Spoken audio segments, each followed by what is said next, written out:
Olá, nós vamos falar hoje sobre a capacidade de dissolução da água. É o tema 4 da unidade 3, livro de ciências nosso. Então, quando a gente fala de água, como nós estamos estudando uma sequência de aulas, o que acontece? A gente percebe que ela é altamente importante para a nossa sobrevivência. Nós já estudamos a formação da sua molécula, que é hidrogênio e oxigênio, estudamos os estados físicos em que a água se manifesta, as mudanças de estado físico, o ciclo da água, e agora nós vamos falar sobre outra importante função dela, que é a capacidade de dissolução. Então, qual a importância da dissolução que a água promove? A vida, como nós a conhecemos, ela depende diretamente dessa capacidade de dissolução. Então, em situações cotidianas, como por exemplo, para preparar um suco, como a gente tem aí na imagem, até situações da nossa sobrevivência, como é o caso da nossa circulação sanguínea.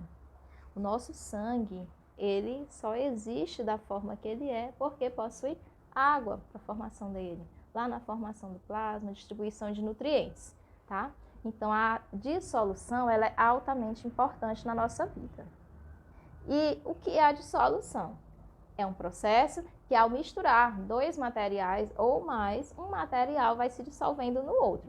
E essa capacidade de dissolver materiais é o que a gente chama de solubilidade. Trata-se de uma propriedade física da matéria.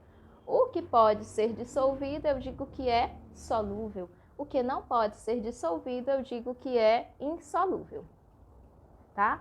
Então, eu tenho essa classificação. Solúvel, por exemplo, o açúcar. Insolúvel, por exemplo, o óleo, tá? E essa temperatura que nós temos nos materiais, ela pode influenciar na solubilidade do material. Por exemplo, quando você vai preparar o café solúvel, que todos nós conhecemos, se você colocá-lo na água quente, ele dissolve de uma maneira. Se você colocá-lo na água fria, ele dissolve de outra maneira. Então, do mesmo jeito vai acontecer com outras coisas. A dissolução, por exemplo, do oxigênio, do nosso gás na água, ela diminui com o aumento da temperatura. Então, por isso que águas com poluição térmica, por exemplo, os animais morrem por falta de oxigênio. Então, tanto é importante essa influência da temperatura na nossa sobrevivência diária, quanto para os ecossistemas. E esse material dissolvido, eu digo que eu vou ter o quê? Uma mistura, onde as misturas nada mais são do que a adição de um material ao outro, que elas podem ser heterogêneas ou homogêneas. Vamos entender aqui com a imagem. Hétero significa diferentes. Então, heterogêneas é quando você tem diferentes fases, diferentes partes visíveis. Homo significa igual. Então, homogêneas é quando você tem uma igual parte. Por exemplo, quando a gente colocou a água e o óleo está representado em verde, esse verde cana. O que a gente observa? Que o óleo fica na parte superior, então ele não vai ficar misturado realmente. Então eu digo que é uma mistura heterogênea, porque eu consigo visualizar ele separado da água. No caso do segundo exemplo do sal, se você coloca o sal na água para preparar uma comida, por exemplo, você mexeu ali, ele se dissolve e você não consegue enxergar o que é água e o que é sal. Por isso eu digo que é uma mistura homogênea, tá? Aqui a gente tem os processos de separação dessas misturas. Nós temos no nosso livro falando sobre 4 importantes processos. Um deles é a decantação. Decantação é quando você vai colocar o material em repouso, como está aí na foto A, eu tenho uma água com areia. Aí o que acontece? Quando ele fica em repouso, ele vai assumir o aspecto da imagem B, essa do meio. A areia vai ficar no fundo e a água vai ficar em cima. E na imagem C, a gente está aí retirando a água sem a areia. É o que acontece, por exemplo, no pote, aquele popular, não sei se todos vocês conhecem. Mas o pote, o que acontece? Lá onde não existe uma estação apropriada de tratamento, então mesmo passando pelos filtros caseiros, podem ir partículas de areia.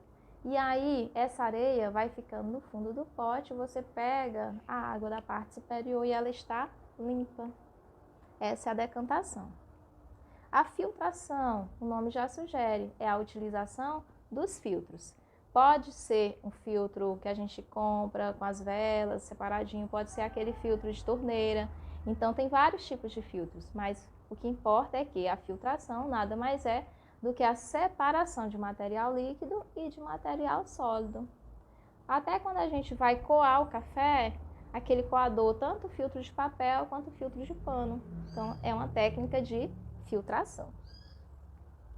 A evaporação, ela é bastante utilizada na produção do sal, como mostra aí a imagem, esse trabalhador fazendo recolhimento do sal, lá nas salinas. O que acontece? É separado a parte de água do mar, são feitas piscinas, à medida que a água do mar vai evaporando, o sal vai restando lá. Então, é um processo também de separação.